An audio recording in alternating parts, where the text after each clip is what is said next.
BJD और BJP राजनीति राजधानी को हुलुस्थुलु करुथिबा बेले आज कांग्रेस कैंप बरगढ़ कारण सेठारे आसी पहुंची कांग्रेस अध्यक्ष राहुल गांधी। राहुल सहित छत्तीसगढ़ मुख्यमंत्री भूपेश बघेल, पीसीसी सभापति निरंजन पट्टनायक, राज्य कांग्रेस वरिष्ठ नेता प्रमुख उपस्थित अच्छा। निर्वाचन तारीख घोषणा पर यह राहुल प्रथम ओडिशा गस्त। आज बरगढ़ सरसरा गाँव में परिवर्तन संकल्प समावेश जोग देइछन्ति राहुल। रायपुर हेलिकप्टर बाहरी बरगढ़ सहर निकटस्थ सरसरा गाँ पड़िया राहुल ओह्लाइथिले। समावेश हजार हजार लोकों भिड़ देखा मिली। यह पूर्व राहुल गांधी चलित वर्ष 4 थर ओडिशा गस्तरे आसिछन्ति। मार्च 8 रे जयपुर आयोजित सभारे से केंद्र सरकार को समालोचना करथिले।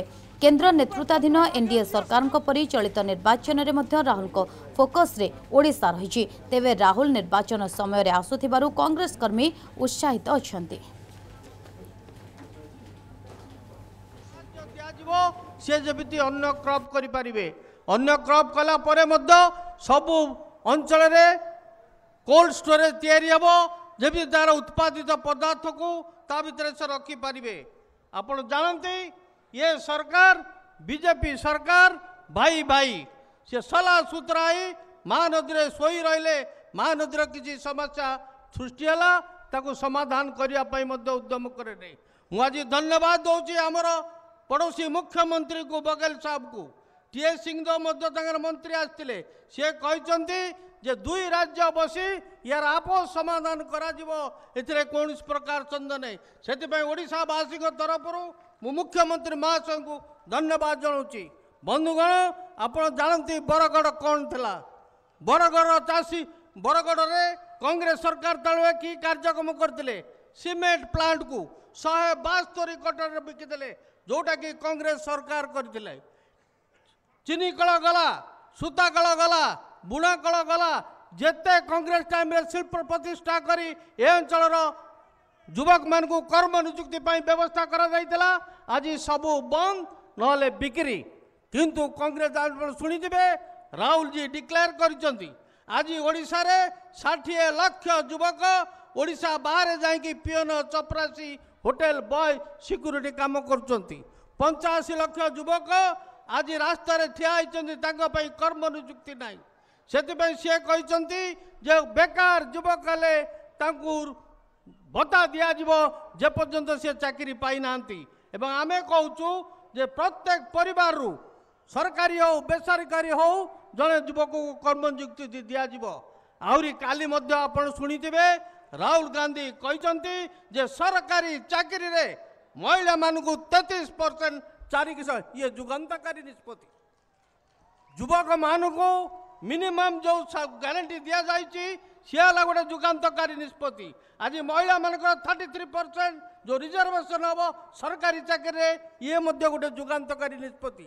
नारी मान माँ भौणी मैंने आज सुरक्षित नुहति बहुत कंथा जब आसी नवरंग जयपुर राहुल जी कहते गोटे काम फाइनेंस कमिशन तैयारी हब।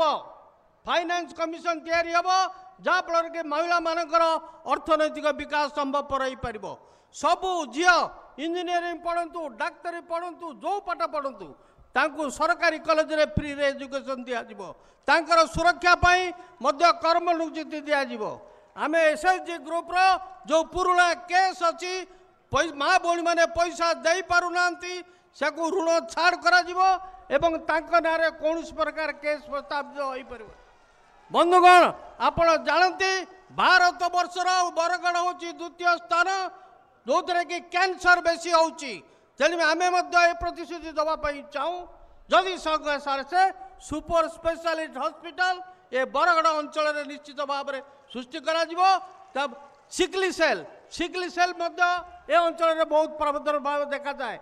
ये सब विभिन्न कार्यक्रम रही जहाँकि कांग्रेस सरकार आसिले युवक मानक चाषी मानक माँ बुढ़ी मानक आदिवासी और दलित मानक से आप 20 वर्ष धरी गोटे सरकार को दायित्व देते आम कौन ना कौन कारणवशतः आमको आपण मैंने फोपाड़ी देते। मुझे विनम्र भाव में निवेदन करने चाहे ओडिशार विकास चाषी मानकर विकास युवक मानकर कर्म नियुक्ति माँ भौणीकर सुरक्षा और अर्थनैतिक विकास आपण आमको 5 वर्ष सुजोग दिंतु जे आम ओडिशार विकास करने समर्थ होइचु ना अतीत करूँ भविष्य करूँ कांग्रेस दल जिते जो प्रतिश्रुति देता है से प्रतिश्रुति को अक्षर अक्षर पालन करी आपण देखिथे एवं राजस्थान में कौन है मध्य प्रदेश कौन है आमर छत्तीसगढ़ रे कौन है राहुल जी जहाँ कहती ताहा करती बोली आज सारा भारत वर्ष रे